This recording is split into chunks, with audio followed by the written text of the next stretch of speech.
When we knew Bob, we knew a man with four very different aspects. First of all, he was a Dub, classic Dub, born in the heart of the North Side, an Orior. He was a Republican from a very young age.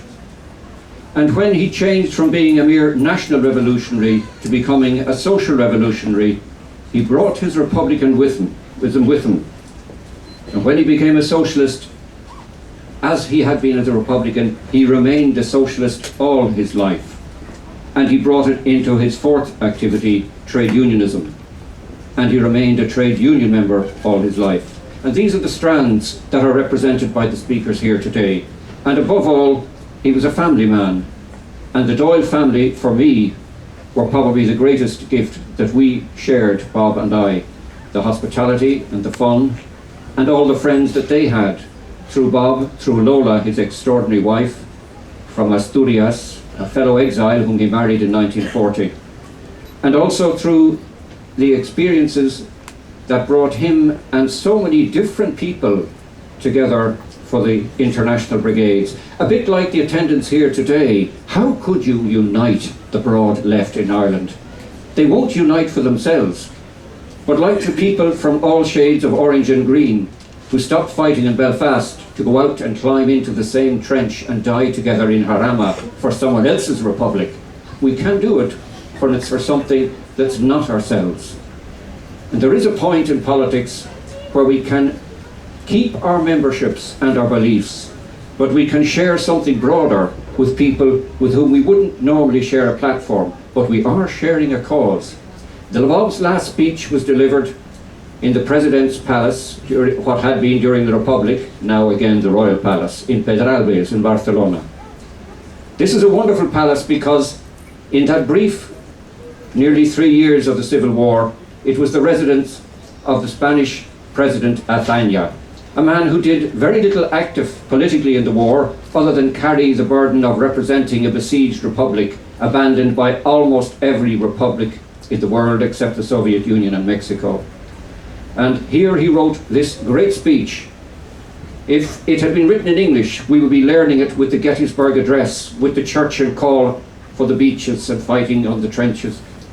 It was his famous speech of peace, pity, and pardon. An extraordinary speech of spiritual, political, and social dimension, delivered above the bloodshed and horror of war, absolutely without a single vengeful thought. The speech by Franco on the same day was one of boastful militarism, conquest, and the crushing of a conquered people whom he was on his way to finish the conquest of. And Bob's speech in the Pedralbes Palace, where Azaña delivered that great speech, was not a speech about the past. It was a speech about the warning today.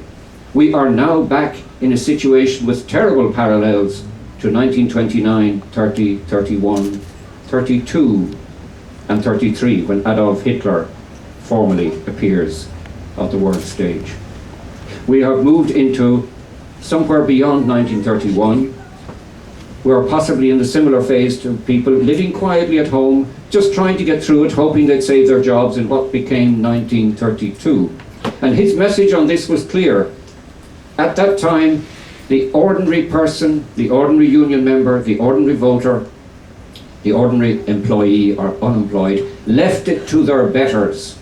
And that was a mistake. The betters couldn't handle it, but they gave us war. And it must not happen this time. Thank you.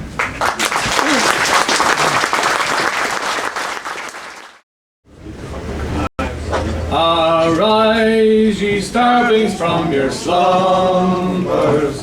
Arise, ye prisoners of want. For reason in revolt now thunders, and at last ends the age of cant. So away with all your superstitions, servant masses, arise, arise. We have changed forthwith the old conditions, and spurned the dust to win the prize. Then comrades, come rally, and the last fight let us face. The Internationale the human race. Then comrades, camaraderie, and the last fight let us face.